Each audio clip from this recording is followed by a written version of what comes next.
Assalamualaikum warahmatullahi wabarakatuh. Nasihat Syekh Said Nursi. Kata Syekh Said Nursi, kedengkian dan permusuhan itu sebenarnya menghancurkan diri kita sendiri. Jadi orang yang dengki itu dia capek dan lelah. Kenapa? Dia ingin mencari terus cara menjatuhkan musuhnya yang dia dengki. Pikirannya juga negatif terus pada yang dia dengki. Makanya bahkan di surat Al-Falaq itu kan kita berdoa memohon secara khusus agar dilindungi dari orang dengki. Karena orang dengki itu menghabiskan energinya tidak untuk membuat hidupnya sukses, tapi untuk membuat yang dia dengki hancur. Bila perlu hancur bareng, tidak apa-apa asal dia juga hancur. Ini orang dengki. Jadi menghancurkan dirinya sendiri. Yang kedua, orang dengki itu seperti orang bunuh diri. Maunya menghancurkan yang dia dengki, tapi sebenarnya yang hancur dirinya sendiri. Dia gelisah, dia tidak nyaman hidupnya, dia hilang tenaga, hilang pikiran, hilang fokus hidup dan lain sebagainya hanya untuk orang lain. Hanya untuk kehancurannya orang lain. Jadi dia seperti orang yang blunder, ingin menghancurkan saudaranya, tapi hakikatnya dia sendiri yang hancur. Yang ketiga, orang dengki itu orang yang tertipu. Dianggapnya dunia ini selamanya, dianggapnya kekuatan, kedudukan, kemenangan, kejayaan di atas temannya yang dia dengki itu segalanya. Padahal hidup ini sementara semua. Berapa panjang usia kita? Maka orang dengki itu sebenarnya orang yang tertipu. Yang keempat, orang dengki itu sebenarnya orang yang tidak ridho pada ketetapannya Allah. Orang itu kan dengki karena tidak seneng orang yang dia dengki bahagia. Wah, kok dia enak dapat itu ya, kita yang susah, sengsara, dia yang... Ini kan cirinya orang dengki. Nah, ada indikasi dia tidak rela, tidak ridho terhadap takdirnya Allah. Jadi orang dengki itu orang yang menghancurkan dirinya sendiri. Yang pertama, dia hancur karena tenaga, energi, dan lain sebagainya habis untuk yang dia dengki. Yang kedua, dia seperti orang bunuh diri, ingin orang lain hancur padahal dirinya sendiri yang hancur. Yang ketiga, dia seperti orang yang tertipu karena dianggapnya kemenangannya atas saudaranya yang dia dengki itu hakiki dan selamanya, padahal hidup ini segalanya fana. Dan yang keempat, kedengkian menunjukkan seseorang sedang melawan takdirnya Allah, tidak ridho terhadap ketetapannya. Nah, makanya Syekh Said Nursi mengajarkan kita, kalau kita dengki kepada seseorang, perhatikan 3 hal ini. Yang pertama apa? Takdir ilahi. Kita tidak terima terhadap kebahagiaan yang menimpa orang yang kita dengki, padahal segalanya kan ketetapan Allah, dan kita diminta untuk ridho terhadap ketetapan itu. Yang kedua, perhatikan juga nafsu amarah yang ada dalam dirimu. Orang dengki itu kan dipenuhi nafsu amarah. Begitu kamu dengki pada seseorang, cirinya mudah.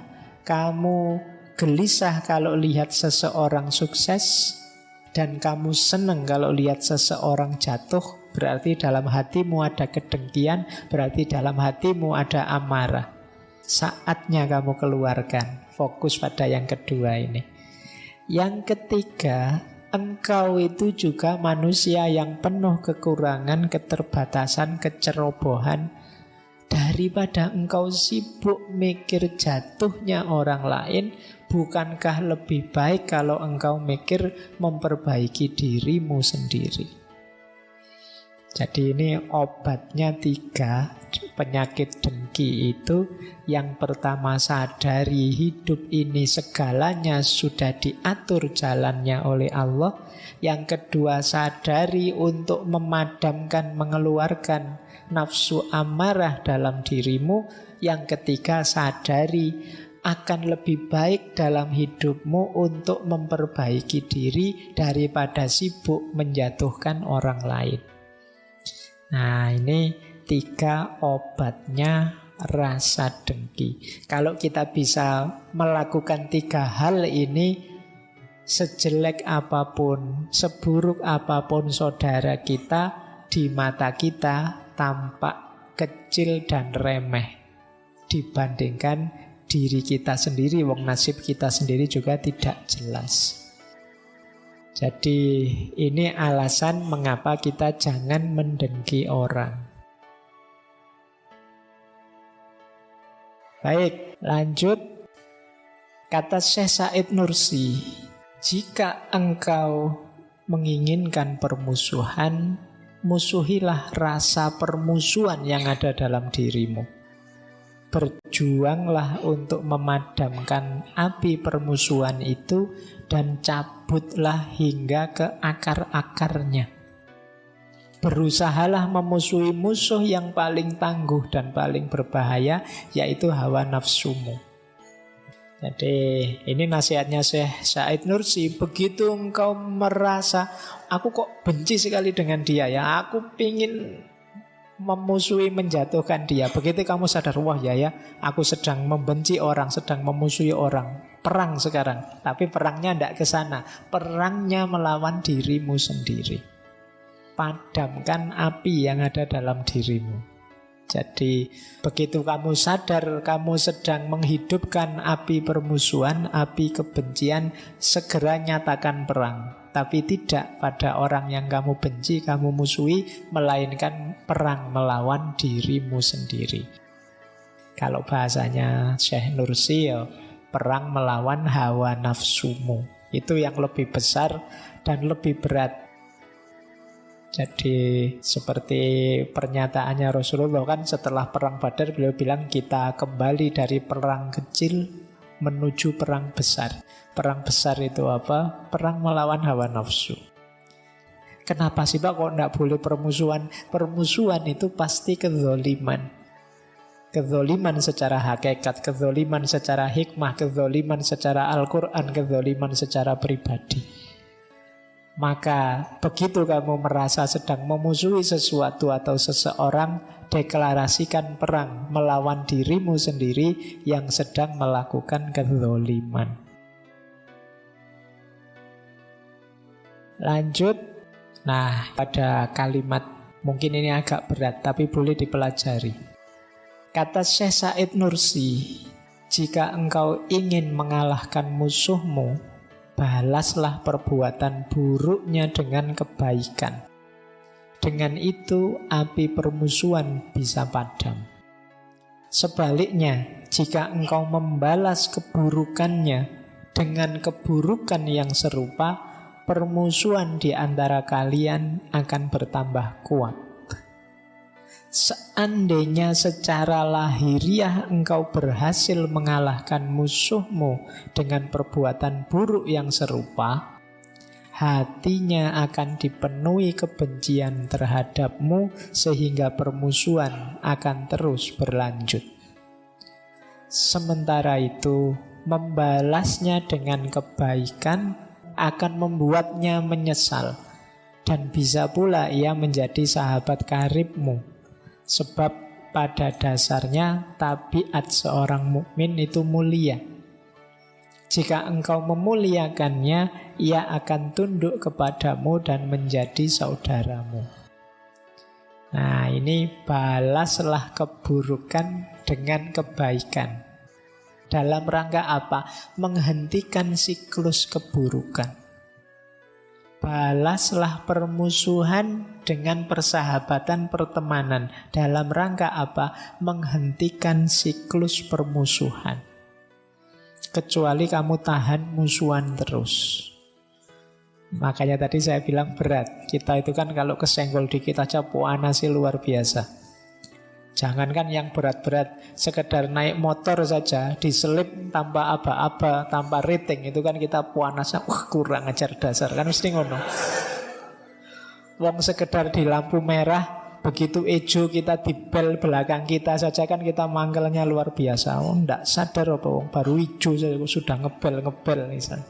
Nah kita kan mudah sekali tensi kita naik, sumbu kita pendek sekali.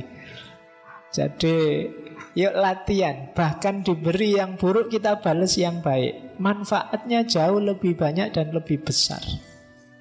Paling tidak siklus kebencian dan permusuhan itu berhenti. Orang yang memusuhi kita itu kan memang inginnya kita hancur, kita jelek, kita jatuh. Paling tidak kita selevel dia. Kalau kita ikuti ritme itu ya kita akhirnya jatuh ke frekuensi yang sama. Nah itu yang terjadi. Maka yuk yang buruk kita balas dengan kebaikan. Sehingga apa? Siklus kebencian dan permusuhan itu terhenti. Dan kita bisa membangun ke depan hidup yang lebih kondusif, lebih baik. Bisa jadi nanti dia jadi sahabat kita. Oke, yo ini diingat-ingat saja, dibuat rumus hidup, latihan. Ini memang berat, tapi pelan-pelan. Ini diantara perjuangan melawan nafsu kita sendiri. Lanjut, ada kalimat yang menarik, kata Syekh Nursi, kenyataan membuktikan ketika engkau berkata pada orang jahat, engkau orang baik, seringkali itu mendorongnya jadi orang baik. Sebaliknya, kalau engkau mengatakan pada orang baik engkau itu jahat, mungkin saja membuatnya jadi jahat.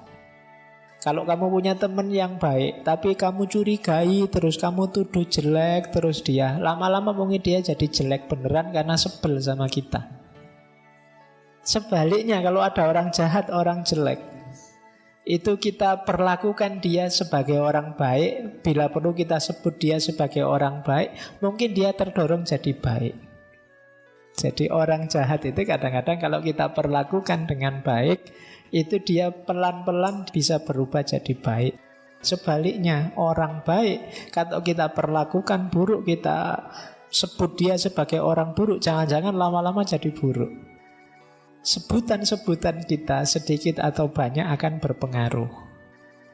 Pertikaian di medsos itu sering kita menyebut saudara kita yang baik-baik dengan buruk-buruk. Jangan-jangan lama-lama dia berubah jadi buruk beneran. Gara-gara kita pepet terus, kita pojokkan terus. Nah, Syekh Nursi menyebut, yuk kita perhatikan prinsipnya Al-Quran ini loh.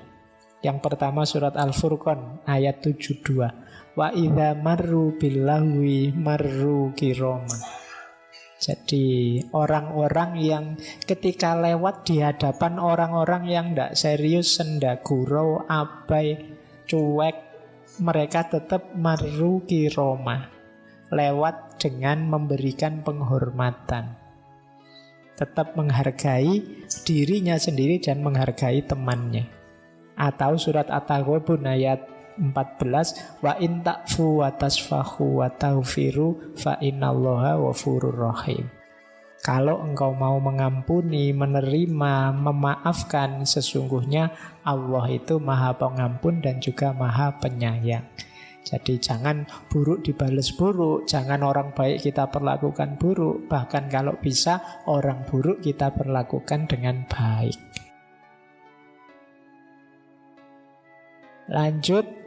Baik, jangan lupa kata Syekh Said Nursi, kalau kita bermusuhan sebenarnya juga rusak kehidupan spiritual dan peribadatan kita. Jadi dalam kita memusuhi orang lain, di situ ada dua hal yang hilang, kata Syekh Nursi. Yang pertama keikhlasan, yang kedua keadilan. Keikhlasan itu apa? Ya, karena kalau kita memusuhi orang lain, perbuatan-perbuatan baik kita motifnya biasanya pasti bukan Allah lagi. Motifnya pasti ya biar terbukti bahwa aku lebih benar daripada dia yang aku musuhi. biar terlihat bahwa aku lebih baik daripada dia. Jadi dalam permusuhan kita kehilangan keikhlasan. Yang kedua, dalam permusuhan kita kehilangan keadilan. Kenapa? Permusuhan itu serba kezoliman. Biasanya terus kita berpikirnya tidak berdasar salah, benar, baik, buruk, tapi dasarnya adalah kubunya siapa, kelompoknya siapa. Kalau dia grupnya yang aku benci, dia pasti salah, pasti jelek. Kalau grup yang aku sukai, dia pasti baik, pasti benar. Nah, ini efeknya dari permusuhan. Kita kehilangan keadilan dan kehilangan keikhlasan. Termasuk, kata Syekh Nursi, juga termasuk kebodohan yang nyata adalah membesar-besarkan kesalahan kecil yang dilakukan saudaramu seiman dan lebih mengutamakan kesalahan tadi daripada keimanannya. Baik, lanjut. Ini menarik kalimat ini. Kata Syekh Said Nursi, dari keikhlasan lahir kesetiakawanan dan persaudaraan. 3 huruf alif bisa dibaca 111.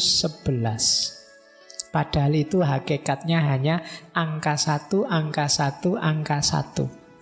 Tapi kalau dia berkumpul bareng-bareng, dia jadi 111. Bayangkan, kalau dia sendiri-sendiri itu hanya 111. Tapi kalau 111 ini ngumpul, dia jadi 111.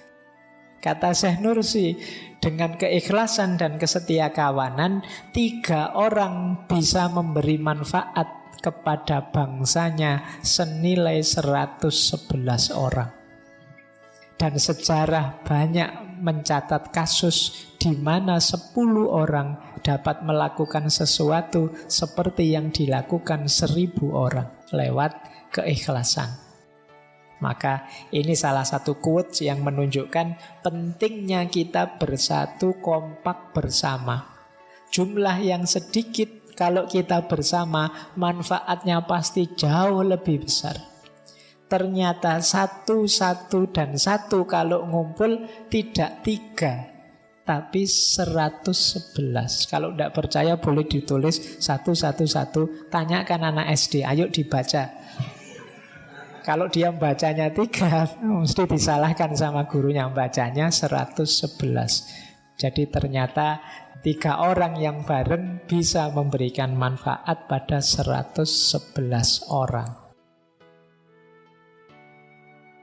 Nah, baik, yang terakhir kata Syekh Said Nursi, seseorang yang melihat kebaikan dalam berbagai hal berarti memiliki pikiran yang baik. Dan seseorang yang memiliki pikiran yang baik akan mendapatkan kenikmatan dalam hidup. Teman-teman sudah bisa menjelaskan ini. Banyak sekali quote yang setara ini. Kunci hidup kita ternyata pikiran.